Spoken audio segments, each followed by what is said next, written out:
We all know that reviews are getting more and more critical, especially in the death care industry, where families go on Google, Yelp, and Facebook just to check you out. And most of funeral homes, they always wonder more about how to ask the at-need families for reviews. But it's much harder to ask an at-need family versus those who just pre-planned their funeral. So consider reaching, in addition to asking the at-need families, which you should definitely do, right?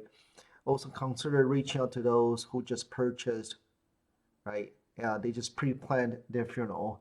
Ask them for reviews. Might actually be easier. They will give you, they're more subject to give you a positive review versus those who, right, their families just have somebody who passed away.